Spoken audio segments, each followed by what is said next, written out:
6 ವರ್ಷ ನಿಜಕ್ಕೂ ಏನು ಪ್ರಾಫಿಟೇ ಇಲ್ಲ. ನಂದೇಪ ಇದೆಲ್ಲ ಏನ್ ಮಾತಾಡ್ಬೇಕಂತಾನೆ ಗೊತ್ತಾಗ್ತಾ ಇಲ್ಲ. ತುಂಬಾ ಬೇಜಾರಾಗ್ತಾ ಇದೆ. ಫ್ರಾಕ್ ತರ ಹೊಲ್ಕೊಡ್ತೀನಿ ಅಂದಿದ್ರಿ. ತುಂಬಾ ಲಾಸೆ ನಾನು ಅನುಭವಿಸಿದ್ದು. ಅದೇ ಕೈ ತುಂಬಾ ದುಡ್ಡು ಬಂದಾಗ ಅಷ್ಟೇ ಖುಷಿನೂ ಆಗುತ್ತೆ. ಎಲ್ರಿಗೂ ನಮಸ್ಕಾರ. ಗೆಳತಿ ದಿನಚರಿಗೆ ನಿಮ್ಮೆಲ್ಲರಿಗೂ ಸ್ವಾಗತ. ತುಂಬ ದಿನ ಆಗೋಗಿತ್ತು ವಿಡಿಯೋನ ಹಾಕಿರಲಿಲ್ಲ. ಇವತ್ತಿಂದ ಶುರು ಮಾಡೋಣ ಅಂತ ಶುರು ಮಾಡಿದ್ದೀನಿ. ನಿಮಗೆ ಗೊತ್ತು, ಮನೆ ಗೃಹ ಪ್ರವೇಶದ್ದು ಕೆಲಸ, ಮನೆ ಶಿಫ್ಟಿಂಗ್ ಕೆಲಸ, ಅಂಗಡಿ ಖಾಲಿ ಮಾಡಬೇಕಾಗಿತ್ತು. ಈ ಎಲ್ಲದರ ಮಧ್ಯೆ ವಿಡಿಯೋ ಮಾಡೋದಕ್ಕೆ ಟೈಮೇ ಸಿಗ್ತಾ ಇರಲಿಲ್ಲ. ಹಾಗಾಗಿ ಇಷ್ಟು ದಿನ ಗ್ಯಾಪ್ ಆಗಿತ್ತು. ಇನ್ನು ಮುಂದೆ ಆದಷ್ಟು ನೀವು ಕೇಳಿರುವಂಥ ಟೈಲರಿಂಗ್ ವಿಡಿಯೋಸ್ಗಳೆಲ್ಲ ಶೇರ್ ಮಾಡಬೇಕು ಅಂತ ಅಂದ್ಕೊಂಡಿದ್ದೀನಿ. ಇವತ್ತು ಒಂದು ವಿಚಾರ ನಿಮ್ಮೊಂದಿಗೆ ಹಂಚ್ಕೋಬೇಕಾಗಿತ್ತು. ಹಾಗಾಗಿ ವಿಡಿಯೋನ ಶುರು ಮಾಡ್ತಾ ಇದ್ದೀನಿ. ವಿಡಿಯೋ ಶುರು ಮಾಡುವಾಗ ಖುಷಿಯಿಂದನೇ ಮಾಡಿದೆ. ಆದರೆ ಹೋಗ್ತಾ ಹೋಗ್ತಾ ಮನಸ್ಸಿಗೆ ತುಂಬ ಬೇಜಾರಾಯಿತು. ಯಾವಾಗಲೂ ಖುಷಿ ವಿಚಾರಗಳನ್ನು, ಪಾಸಿಟಿವ್ ವಿಚಾರಗಳನ್ನ ಹಂಚ್ಕೊಳ್ತಾ ಇದ್ದೆ. ಇವತ್ತು ಒಂದು ಸ್ವಲ್ಪ ಬೇಜಾರಿನ ವಿಷಯನ ಹೇಳ್ತಾ ಇದ್ದೀನಿ, ಕೇಳ್ತೀರಾ ಅಲ್ವಾ? ಇವತ್ತು ಒಂದು ಕೆಲಸದ ಮೇಲೆ ಹೊರಗಡೆ ಹೋಗೋದಿತ್ತು. ಅದಕ್ಕೆ ಬೆಳಗ್ಗೆ ಬೇಗ ಎದ್ದು ಪೂಜೆ ಎಲ್ಲ ಮುಗಿಸಿ ಬೇಗ ತಿಂಡಿ ಅಡುಗೆ ಕೆಲಸ ಎಲ್ಲ ಮಾಡ್ಕೊಳ್ತಾ ಇದ್ದೀನಿ. ಹೊರಗಡೆ ಹೋಗೋದಿತ್ತು. ಎಷ್ಟೇ ಬೇಗ ಕೆಲಸ ಮುಗಿಸಿದ್ರು ನಾವು ಅಂದ್ಕೊಂಡಿದ್ದ ಟೈಮ್ ಹೋಗೋಕ್ಕೆ ಆಗಲ್ಲ, ಏನಾದರೂ ಅಡೆತಡೆ ಆಗ್ತಾನೆ ಇರುತ್ತೆ. ಈ ರೆಸಿಪಿ ನಿಮಗೆ ಮೊದಲಿಗೆ ಹೇಳ್ತೀನಿ. ಈ ರೀತಿ ನಾವು ಕೆಲಸ ಮಾಡೋಂಥವ್ರಿಗೆ, ನಾನ್ ವೆಜ್ ತಿನ್ನಲ್ಲ ಅನ್ನೋರಿಗೆ, ಚಿಕ್ಕ ಮಕ್ಕಳಿಗೆ, ಮಕ್ಕಳು ಕೂಡ ಅಷ್ಟೇ ತರಕಾರಿ ತಿನ್ನಲ್ಲ, ಈರುಳ್ಳಿ ತಿನ್ನಲ್ಲ, ಟೊಮೊಟೊ ತಿನ್ನಲ್ಲ ಅಂಥೇಳಿ ನಾವೊಂದು ಪಲ್ಯ ಮಾಡಲಿ, ಏನೇ ಮಾಡಿಕೊಡ್ಲಿ ಎಲ್ಲನೂ ತೆಗೆದು ಇಡ್ತಾರೆ, ಅಂದರೆ ಆರಿಸಿ ಇಡ್ತಾರೆ. ಅಂಥವ್ರಿಗೆ ಈ ಥರ ರೆಸಿಪಿ ಮಾಡಿಕೊಡಿ. ಮಕ್ಕಳು ಕೂಡ ಅಷ್ಟೇ ತುಂಬ ಖುಷಿಯಾಗಿ ತಿಂತಾರೆ. ಮಾಡೋದು ಸುಲಭ. ಎರಡು ಇಂಗ್ರೀಡಿಯೆಂಟ್ಸ್ ಇದ್ದರೆ ಅಷ್ಟೇ ಸಾಕು. ಒಂದು ಚಿಲ್ಲಿ ಪೌಡರು, ಒಂದು ಸಾಲ್ಟು, ಇಷ್ಟಿದ್ರೆ ಸಾಕು. ಒಳ್ಳೆ ಟೇಸ್ಟಿ ರೆಸಿಪಿ ರೆಡಿ ಆಗುತ್ತೆ. ಇದು ಪನ್ನೀರ್ ರೆಸಿಪಿ. ಪನ್ನೀರ್ನ ಈ ಥರ ಕಟ್ ಮಾಡ್ಕೊಳ್ಳಿ. ಒಂದು ಸ್ವಲ್ಪ ಬಟರ್ನ ಹಾಕ್ಕೊಂಡು ಪನ್ನೀರ್ನ ಅದರಲ್ಲಿ ಗೋಲ್ಡನ್ ಬ್ರೌನ್ ಬರೋವರೆಗೂ ಫ್ರೈ ಮಾಡ್ಕೊಳ್ಳಿ. ಒಂದು ಅರ್ಧ ಸ್ಪೂನ್ ಚಿಲ್ಲಿ ಪೌಡರು, ಒಂದು ಅರ್ಧ ಸ್ಪೂನ್ ಸಾಲ್ಟು, ಇಷ್ಟು ಹಾಕಿ ಅದನ್ನು ಫ್ರೈ ಮಾಡಿದ್ರೆ ಸಾಕು. ಒಳ್ಳೆ ಪನ್ನೀರ್ ಡ್ರೈ ಫ್ರೈ ರೆಡಿ ಆಗುತ್ತೆ. ಅದೇ ಬಾಣಲಿಗೆನೆ ಒಂದು 2 ಸ್ಪೂನಷ್ಟು ಆಯಿಲ್ನ ಹಾಕಿ, ಅಂದರೆ ಅಡುಗೆ ಎಣ್ಣೆನ ಹಾಕಿ, ರಾಜ್ಮಾ ಕಾಳನ್ನು ಮೊದಲೇ ನಾನು ಬೇಯಿಸಿ ಇಟ್ಕೊಂಡಿದ್ದೆ. ಒಂದು ಸ್ವಲ್ಪ ಉಪ್ಪು ಮತ್ತು ನೀರು ಹಾಕಿ ಬೇಯಿಸಿ ಇಟ್ಕೊಂಡಿದ್ದೆ. ಈಗ ಆ ಕಾಳನ್ನು ಅದೇ ಎಣ್ಣೆಗೆ ಹಾಕಿ ಫ್ರೈ ಮಾಡ್ತಾ ಇದ್ದೀನಿ. ಇದಕ್ಕೂ ಕೂಡ ಅಷ್ಟೇ ಒಂದು ಅರ್ಧ ಸ್ಪೂನ್ ಚಿಲ್ಲಿ ಪೌಡರ್ ಹಾಕಿದ್ದೀನಿ. ಕಾಳನ್ನು ಬೇಯಿಸುವಾಗಲೇ ಉಪ್ಪು ಹಾಕಿದ್ರಿಂದ ಮತ್ತೆ ನಾನು ಉಪ್ಪು ಹಾಕೋದಕ್ಕೆ ಹೋಗಲ್ಲ. 1-2 ಕಾಳು ತಿಂದು ನೋಡಿ, ಸಪ್ಪೆ ಅನ್ಸಿದ್ರೆ ಬೇಕಾದರೆ ಉಪ್ಪು ಹಾಕೊಳ್ಳಿ. ಇದು ಎರಡೂ ರೆಸಿಪಿನೂ ಕೂಡ ತುಂಬಾ ಪ್ರೋಟೀನ್ ಇರುವಂಥದ್ದು. ನಮ್ಮ ಥರ ಕೆಲಸ ಮಾಡುವಂಥ ಹೆಣ್ಮಕ್ಳಿಗೆ, ನಾನ್ ವೆಜ್ ತಿನ್ನಲ್ಲ ಅನ್ನೋರಿಗೆ ಒಳ್ಳೆ ಪ್ರೋಟೀನ್ ಸಿಗುತ್ತೆ. ಬೋನ್ಸ್ಗೆ ಬೇಕಾಗಿರೋಂಥ ವಿಟಮಿನ್ ಡಿ ಇದರಲ್ಲಿ ತುಂಬಾ ಇರುತ್ತೆ. ಯಾಕಂದರೆ 35 ವರ್ಷ ಆದಮೇಲೆ ಲೇಡೀಸ್ಗೆ ಬೋನ್ಸ್ ವೀಕ್ ಆಗ್ತಾ ಬರುತ್ತೆ. ಹಾಗಾಗಿ ಇದನ್ನು ವಾರದಲ್ಲಿ 2-3 ದಿನ ಮಾಡ್ಕೊತೀನಿ. ಮಾಡೋದು ತುಂಬಾ ಸುಲಭ, ಕಡಿಮೆ ಇಂಗ್ರೀಡಿಯೆಂಟ್ಸು, ಕಡಿಮೆ ಟೈಮ್, ಆದರೆ ಟೇಸ್ಟಿಯಾಗಂತೂ ಇರುತ್ತೆ. ಒಂದು ಸಲ ಟ್ರೈ ಮಾಡಿ ನೋಡಿ.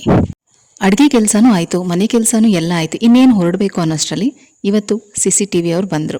3-4 ದಿವಸದಿಂದ ಫೋನ್ ಮಾಡ್ತಾನೆ ಇದ್ವಿ. ಅವರು ಇವತ್ತೇ ಬಂದಿದ್ದಾರೆ. 1 ಅವರ್ ಕೆಲಸ ಅಷ್ಟೇ ಅಂತ ಹೇಳಿದ್ರು. ಸರಿ ಅಂತ ವೆಯ್ಟ್ ಮಾಡ್ತಾ ಕೂತ್ಕೊಂಡಿದ್ದೀನಿ. ಪಾಪ ಇವರು ಕೂಡ ಬೇಗನೆ ಕೆಲಸ ಎಲ್ಲ ಮುಗಿಸಿದ್ರು. ಹೊಸ ಮನೆಗೆ CCTVನ ಕನೆಕ್ಷನ್ ಕೊಡೋದಕ್ಕೆ ಅಂತ ಬಂದಿದ್ರು. ಈ ಕೆಲಸನೂ ಕೂಡ ಆಯಿತು. ಇದೆಲ್ಲ ಮುಗಿಸ್ಕೊಂಡು ಹೊರಡೋ ಅಷ್ಟೊತ್ತಿಗೆ ಮಳೆನೂ ಶುರುವಾಯಿತು. ಇವತ್ತು ನಮ್ಮ ಅಂಗಡಿ ಹತ್ರ ಬಂದಿದ್ದೀನಿ. ಮನೆ ಗೃಹ ಪ್ರವೇಶ ಆಗಿ 1 ತಿಂಗಳ ಮೇಲೆ ಆಗ್ತಾ ಇದೆ. ಅಂಗಡಿ ಓಪನ್ ಮಾಡೇ ಇರಲಿಲ್ಲ. ಇವತ್ತು ಓಪನ್ ಮಾಡಿ ಸ್ವಲ್ಪ ಬಟ್ಟೆಗಳೆಲ್ಲ ತೆಗೆದಿಡಬೇಕು, ಅಂಗಡಿ ಕ್ಲೀನ್ ಮಾಡಬೇಕು, ಮತ್ತು ನಾನು ಅಂಗಡಿನ ಖಾಲಿ ಮಾಡಿ ಕೊಡಬೇಕು. ಹಾಗಾಗಿ ಇವತ್ತು ಬಂದಿದ್ದೀನಿ. ಕಸ್ಟಮರ್ಗೆಲ್ಲ ಫೋನ್ ಮಾಡಬೇಕು.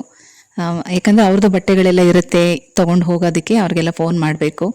ತುಂಬಾ ಬೇಜಾರಾಗ್ತಾ ಇದೆ. ನನಗೆ ಮಾತಾಡೋಕ್ಕೆ ಕೂಡ ಆಗ್ತಾಯಿಲ್ಲ. ತುಂಬ ದಿನ ಆಯಿತು ಈ ವಿಡಿಯೋ ಮಾಡಿಟ್ಕೊಂಡು, ಶೇರ್ ಮಾಡಲಾ ಬೇಡವಾ ಅಂತ ಯೋಚನೆ ಮಾಡಿ ಕೊನೆಗೆ ಶೇರ್ ಮಾಡೋಣ ಅಂತ ಹೇಳಿ ಮಾಡ್ತಾಯಿದ್ದೀನಿ. ಇವತ್ತು ತುಂಬಾನೇ ಬೇಸರದ ದಿನ ಅಂತಾನೆ ಹೇಳ್ಬೋದು.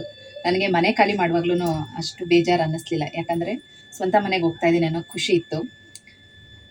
ಆದರೆ ಈಗ ಅಂಗಡಿ ಖಾಲಿ ಮಾಡುವಾಗ ನಿಜಕ್ಕೂ ತುಂಬಾ ಬೇಜಾರಾಗ್ತಾ ಇದೆ. ಸುಮಾರು ಒಂದು 17 ವರ್ಷ ಆಗಿದೆ ನಾನು ಈ ಏರಿಯಾದಲ್ಲಿ ಅಂಗಡಿ ಮಾಡಿಕೊಂಡು. 17 ವರ್ಷ ಆಗಿದೆ.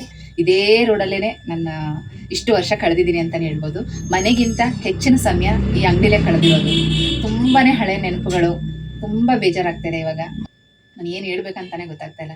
ಕೆಲಸ ಶುರು ಮಾಡಿ ಸ್ಟಾರ್ಟಿಂಗಲ್ಲಿ ಒಂದು 6 ವರ್ಷ ನಿಜಕ್ಕೂ ಏನು ಪ್ರಾಫಿಟೇ ಇಲ್ಲ. ತುಂಬ ಲಾಸೇ ನಾನು ಅನುಭವಿಸಿದ್ದು. ಅದಾದಮೇಲೆ ಒಂದಷ್ಟು ಏನು ಮಾತಾಡ್ಬೇಕಂತಾನೆ ಗೊತ್ತಾಗ್ತಾ ಇಲ್ಲ. ತುಂಬ ಬೇಜಾರಾಗ್ತಾ ಇದೆ. 1 ತಿಂಗಳಾಗಿತ್ತು ಅಂಗಡಿ ಓಪನ್ ಮಾಡಿ. ಗೃಹ ಪ್ರವೇಶ ಟೈಮಲ್ಲಿ ಕ್ಲೋಸ್ ಮಾಡಿದ್ದು 1 ತಿಂಗಳು ಮೇಲೆ ಆಗೋಗಿದೆ. ಇವತ್ತು ಬಂದಿದ್ದೀನಿ. ಸ್ವಲ್ಪ ಎಲ್ಲ ಬಟ್ಟೆಗಳೆಲ್ಲ ನೋಡಿಕೊಂಡು, ಕೆಲವ್ರದ್ದೆಲ್ಲ ವಾಪಸ್ ಕೊಡಬೇಕಿತ್ತು. ಪಾಪ ಅವ್ರಿಗೂ ಅರ್ಜೆಂಟ್ ಇರುತ್ತೆ ತುಂಬ ದಿನ. ಮತ್ತು ಹೊಸ ಬಟ್ಟೆಗಳೆಲ್ಲ ಇಷ್ಟು ದಿನ ಹಾಗೆ ಕ್ಲೋಸ್ ಮಾಡಿಟ್ಟಿದ್ರೆ ಏನಾದರೂ ಡ್ಯಾಮೇಜ್ ಆಗುತ್ತೆ ಅನ್ನೋ ಭಯ. ಅದಕ್ಕೆ ಇವತ್ತು ಬಂದಿದ್ದೀನಿ. ಬರೋ ಟೈಮಲ್ಲೂ ಮಳೆನಲ್ಲೇ ನೆನ್ಕೊಂಡು ಬಂದಿದ್ದೀನಿ. ಇವತ್ತು ಸ್ವಲ್ಪ ಫ್ರೀ ಆಗಿದ್ದೆ. ಇನ್ನು 2-3 ದಿನದಲ್ಲಿ ಇದೆಲ್ಲ ಕ್ಲಿಯರ್ ಮಾಡಿಕೊಂಡು ಅಂಗಡಿ ಖಾಲಿ ಮಾಡಿ ಅವ್ರಿಗೆ ಕೀ ಕೊಡಬೇಕು. ಇಷ್ಟು ವರ್ಷ ಹೇಗೆ ಕಳೆದೆ ಅಂತಲೇ ಗೊತ್ತಾಗ್ತಾ ಇಲ್ಲ. ಎಷ್ಟು 17-18 ವರ್ಷ ಇಷ್ಟು ಬೇಗ ಆಗೋಯ್ತಾ ಅಂತ ಅನಿಸುತ್ತೆ. ಹೇಗೆ ಕೆಲಸ ಶುರು ಮಾಡೋದು, ಇಷ್ಟು ವರ್ಷ ಹೇಗೆ ಇದು ಮಾಡೋದು ನನಗಂತೂ ಒಂದು ಗೊತ್ತಾಗ್ತಾನೇ ಇಲ್ಲ. ಅದು ತುಂಬಾ ಬೇಜಾರು ಅನ್ನಿಸ್ತಾ ಇದೆ. ಏನು ಹೇಳ್ಬೇಕಂತಲೇ ಅರ್ಥ ಆಗ್ತಾ ಇಲ್ಲ. ಭಾನುವಾರ ಒಂದಿನ ನನಗೆ ಮನೇಲಿರೋಕ್ಕೆ ಆಗ್ತಾ ಇರಲಿಲ್ಲ. ಬೇಗ 3 ಗಂಟೆ ಅಷ್ಟೊತ್ತಿಗೆ ಮನೆ ಕೆಲಸ ಎಲ್ಲ ಮುಗ್ದೋಗ್ಬಿಡ್ತಾ ಇತ್ತು. 3 ಗಂಟೆ ಮೇಲಾದ್ರೂ ಅಂಗಡಿ ಬರ್ತಾ ಇದೆ.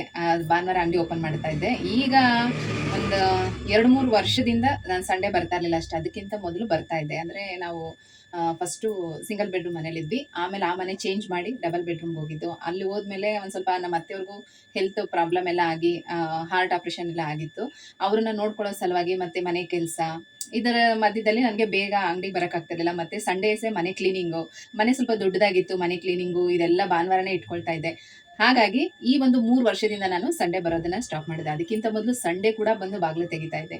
ಬೇಗ ಮಧ್ಯಾಹ್ನ 2 ಗಂಟೆ ಅಷ್ಟರಲ್ಲಿ ಮನೆ ಕೆಲಸ ಏನಿದೆ ಎಲ್ಲಾನು ಮುಗಿಸಿ, ಅಡುಗೆ ಕೆಲಸ ಎಲ್ಲ ಮುಗಿಸಿ ಮಧ್ಯಾಹ್ನದ ಮೇಲಾದರೂ ಬರ್ತಾ ಇದೆ. ಯಾಕಂದರೆ ಕೆಲ್ಸಕ್ಕೆ ಹೋಗೋರ್ಗೆ ಎಲ್ರಿಗೂ ಭಾನುವಾರ ರಜೆ ಇರ್ತಾ ಇತ್ತು. ಅವ್ರ ಆ ದಿನ ಅವ್ರದ್ದು ಸ್ವಲ್ಪ ಈ ಐಬ್ರೋಸ್ ಆಗಿರಲಿ, ಹೇರ್ ಕಟಿಂಗ್ ಆಗಿರಲಿ, ಫೇಶಿಯಲು, ಕ್ಲೀನಪ್ಪು ಅಂತೆಲ್ಲ ಬರೋರು ಅಂತ ಅಂದ್ಕೊಂಡು ನಾನು ಸಂಡೇಸು ಕೂಡ ಬರ್ತಾ ಇದ್ದೆ. ತುಂಬಾ ಮಿಸ್ ಮಾಡ್ಕೊಳ್ತಾ ಇದ್ದೀನಿ ಈ ಥರದ ಹಳೆ ನೆನಪುಗಳೆಲ್ಲ. ಇವತ್ತು ಅಂಗಡಿ ಬಾಗಿಲು ತೆಗಿವಾಗ ಇಷ್ಟು ದಿನ ಒಂಥರ ಖುಷಿನಲ್ಲಿ, ಇವತ್ತು ಈ ಕೆಲಸ ಆ ಕೆಲಸ, ಒಂದೊಂದು ದಿನ ಖುಷಿಲಿ ಬಂದು ಬಾಗಿಲು ತೆಗಿತಾ ಇದೆ, ಒಂದೊಂದು ದಿನ ಟೆನ್ಷನಲ್ಲೇ ಬಂದು ಬಾಗಿಲು ತೆಗಿತಾ ಇದೆ. ಇವತ್ತು ತುಂಬ ಬೇಸರದಿಂದ, ಮನಸ್ಸಲ್ಲಿ ತುಂಬ ದುಃಖದಿಂದನೇ ಬಂದು ಅಂಗಡಿ ಬಾಗಿಲು ತೆಗಿತಾ ಇದ್ದೀನಿ. ಇನ್ನೊಂದು 2-3 ದಿನ ಅಷ್ಟೇ, ಮತ್ತೆ ಈ ಕಡೆ ಇನ್ನೇನಕ್ಕೂ ಬರೋ ಥರ ಇರಲ್ವೇನೋ. ಇನ್ನೊಂದು 2-3 ದಿನದಲ್ಲಿ ಈ ಅಂಗಡಿನೂ ಖಾಲಿ ಮಾಡಿ ಕೊಡಬೇಕು ಅಂತ ತುಂಬಾ ಬೇಜಾರಾಗ್ತಾ ಇದೆ.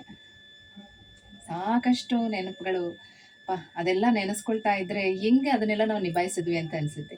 ಈ ಹಬ್ಬದ ಟೈಮಲ್ಲೇ ಆಗಿರ್ಬೋದು, ಎಷ್ಟು ಟೆನ್ಷನ್ ಇರುತ್ತೆ, ಎಷ್ಟು ವರ್ಕ್ ಪ್ರೆಷರ್ ಇರುತ್ತೆ. ಅದೆಲ್ಲ ಮುಗಿದ್ಮೇಲೆ ಕೈ ತುಂಬ ದುಡ್ಡು ಬಂದಾಗ ಅಷ್ಟೇ ಖುಷಿನೂ ಆಗುತ್ತೆ.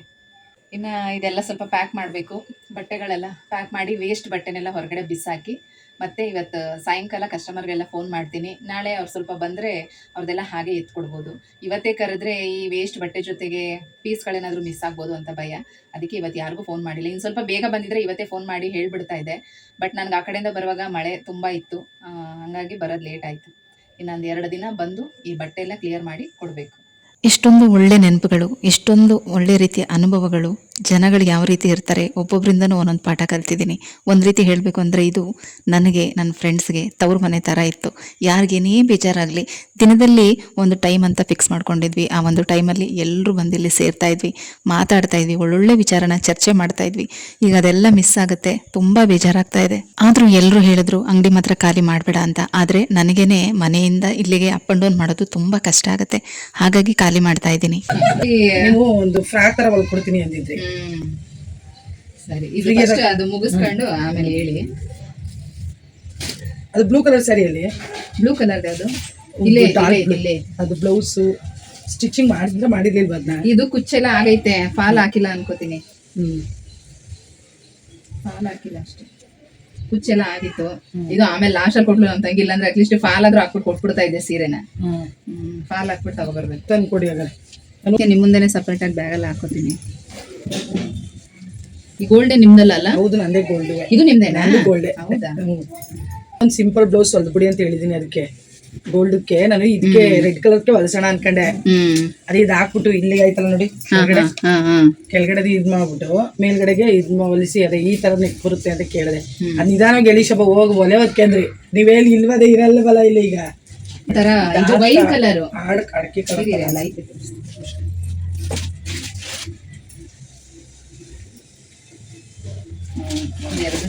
ಇವಾಗ ನಿಮ್ದು ಇದಿಷ್ಟೇ ತಾನೇ ಬಟ್ಟೆ?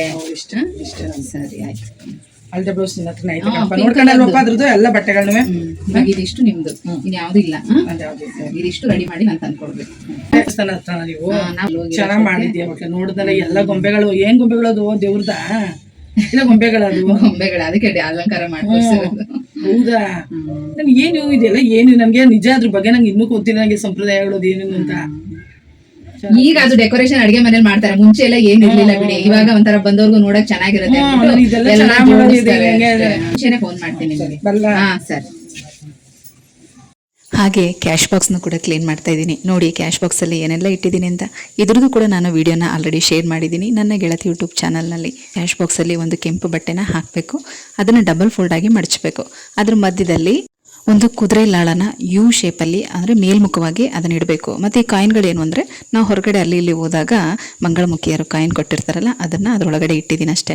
ಈಗ ಕ್ಲೀನ್ ಮಾಡಿ ಖಾಲಿ ಬಾಕ್ಸ್ನ ಬಿಡಬಾರ್ದು ಅಂತ ಹೇಳಿ ಒಂದು ಸ್ವಲ್ಪ ಒಂದು 10 ರೂಪಾಯಿ ನೋಟ್ನ ಅದರೊಳಗಡೆ ಹಾಕಿದ್ದೀನಿ. ಯಾವಾಗಲೂ ಅಷ್ಟೇ, ಮನೆ ಖಾಲಿ ಮಾಡಲಿ, ಅಂಗಡಿ ಖಾಲಿ ಮಾಡಲಿ, ಪೂರ್ತಿ ಖಾಲಿ ಬಿಡಬಾರ್ದು. 1 ರೂಪಾಯಿ ಕಾಯಿನಾದರೂ ಇಟ್ಟು ಬರಬೇಕು. ನಾವಿರೋವರೆಗೂ ನಮ್ಗೆ ಒಳ್ಳೇದಾಗಿರುತ್ತೆ. ನಾವು ಖಾಲಿ ಮಾಡಿ ಆದಮೇಲೆ ಬೇರೆಯವರು ಬರೋರಿಗೂ ಕೂಡ ಒಳ್ಳೇದಾಗಬೇಕಲ್ವಾ. ಮತ್ತು ಕ್ಯಾಶ್ ಬಾಕ್ಸ್ ಒಳಗೂ ಕೂಡ ಒಂದು ರೆಡ್ ಕಲರ್ ಬಾಕ್ಸ್ನ ಇಟ್ಕೊಂಡು ಅದರಲ್ಲಿ ನಾವು ದುಡ್ಡನ್ನು ಹಾಕ್ಕೊಳ್ತಾ ಬರಬೇಕು. ಅದರೊಳಗಡೆ ಒಂದು 5 ತಾವರೆ ಬೀಜ ಹಾಕಬೇಕು. ಪ್ರತಿದಿನ ಪೂಜೆ ಮಾಡುವಾಗ ಬಿಲ್ವಪತ್ರೆ ಅಥವಾ ದೇವಸ್ಥಾನದಲ್ಲಾಗಲಿ ಮನೇಲಾಗಲಿ ಪೂಜೆ ಮಾಡಿರ್ತೀವಲ್ಲ ಅದನ್ನು ಕೂಡ ತೊಗೊಂಡು ಬಂದು ಹಾಕಬೇಕು. ವಾರಕ್ಕೊಂದ್ಸಲ ಅಂದರೆ ಶನಿವಾರ ಅಥವಾ ಒಂದು 15 ದಿನಕ್ಕೊಂದ್ಸಲ ಕ್ಲೀನ್ ಮಾಡಿಕೊಂಡ್ರೆ ಸಾಕು. ಈ ಕೊಟ್ಟೆ ಕೈಗೆ ಇಲ್ಲೇ ಐತಲ್ಲ ಇಲ್ಲಿ.